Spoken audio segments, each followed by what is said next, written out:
Good morning my dear students of fifth class. मैं आपकी हिंदी की टीचर गुरजीत कौर। जैसा कि पिछले लेक्चर में हम लोगों ने पार्ट नंबर 15 को पूरा किया था और मैं आशा करती हूँ कि आप सब लोगों ने भी अपना पार्ट नंबर 15 पूरा कर लिया होगा।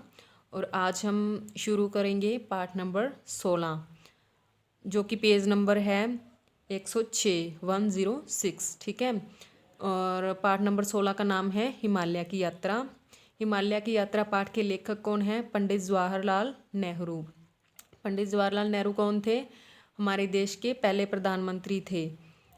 आज़ादी के बाद जो पहले प्रधानमंत्री बने थे उनका नाम था पंडित जवाहरलाल नेहरू। तो इस पाठ से हमें क्या पता चलेगा? हम इस पाठ में क्या पढ़ेंगे कि पंडित जवाहरलाल नेहरू एक बार हिमालय की यात्रा के लिए गए थे और उन्होंने अपना अनुभव बताया है इस पाठ में कि उन्होंने रास्ते में क्या देखा, क्या उन्होंने अनुभव किया और किन किन कठिनाइयों का सामना किया। ठीक है, तो अब हम इस पाठ को शुरू करेंगे।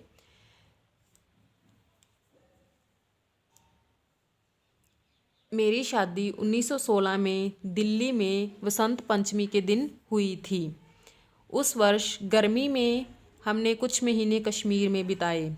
मैंने अपने परिवार को तो श्रीनगर की घाटी में छोड़ दिया और स्वयं अपने चचेरे भाई के साथ कई हफ्तों तक पहाड़ों का भ्रमण करता रहा।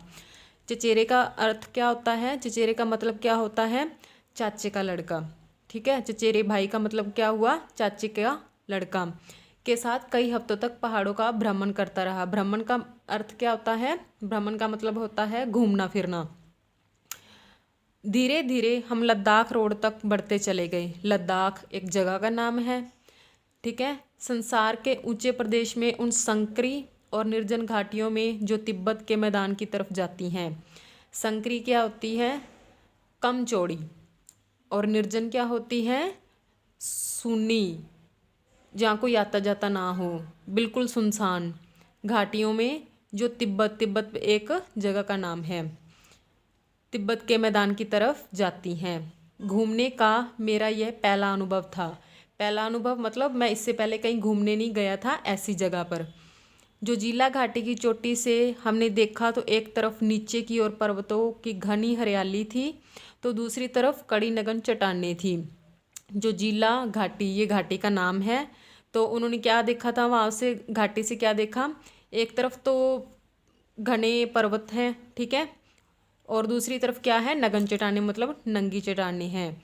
हम उस घाटी की संकरी राह पर बढ़ते गए। संकरी राह मतलब जो चौड़ा ना हो, कम चौड़ाई वाला। हम लोग बढ़ते चले गए, मतलब आगे चलते चले गए, जिसके दोनों ओर पहाड़ थे। बर्फ़ से ढकी हुई घाटियाँ चमक रही थी। जो घाटियों की चोटियाँ थी वो चमक रही थी और उनमें से छोटे छोटे ग्लेशियर, हिम सरोवर तो मानो हमसे मिलने के लिए नीचे रेंग रहे थे। ग्लेशियर क्या होता है? बर्फ़ की नदी जो बर्फ़ से बनी हो। ठीक है, हिम क्या होता है? हिम बर्फ़ होती है।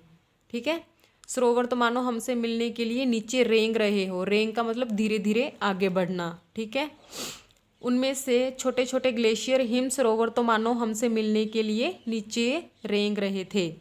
हवा ठंडी और कंटीली थी। कंटीली का अर्थ होता है कांटों के जैसी चुभने वाली, कंटीली। लेकिन दिन में अच्छी धूप पड़ रही थी। आसपास सब कुछ इतना निर्मल और स्वच्छ था कि अक्सर हमें चीज़ों की दूरी के बारे में भ्रम हो जाता था। निर्मल का मतलब क्या होता है? साफ, बिल्कुल साफ दिखाई देने वाली। स्वच्छ मतलब बिल्कुल सुथरी हो, जो इतना मतलब निर्मल और स्वच्छ था कि हमें चीज़ों की दूरी के बारे में भ्रम हो जाता था। वास्तव में वो जितनी दूर होती थी हम उन्हें उससे बहुत कम दूर समझते थे। मतलब हर चीज़ इतनी साफ़ सुथरी दिखाई दे रही थी कि वो थी तो बहुत दूर, लेकिन हमें लगता था कि वो इतनी दूर नहीं है, वो हमारे पास में है। हम ज्यों ज्यों आगे बढ़ते गए, ज्यों ज्यों का मतलब होता है जैसे जैसे, सूनापन बढ़ता गया। वृक्षों और वनस्पतियों तक ने हमारा साथ छोड़ दिया। वनस्पति क्या होते हैं? पेड़ पौधे। रह गई सिर्फ नगन चट्टानें, बर्फ और कहीं कहीं कुछ सुंदर फूल। प्रकृति के सुनसान और निर्जन स्थानों पर मुझे एक अजीब सी शांति मिली। प्रकृति के सुनसान मतलब कुदरत का जो नज़ारा था, जो एक सुनसान जगह थी, निर्जन स्थानों पर मुझे एक अजीब सी शांति मिली। निर्जन का मतलब क्या बताया था? एक सुनसान जगह बताया था, ठीक है। उन स्थानों पर मुझे एक अजीब सी शांति मिली थी। मेरे उत्साह का कोई ठिकाना नहीं था। उत्साह क्या होता है? जोश। तो आप लोगों को यहीं तक आप लोग चैप्टर को रीड करोगे, बाकी हम कल करेंगे, ठीक है।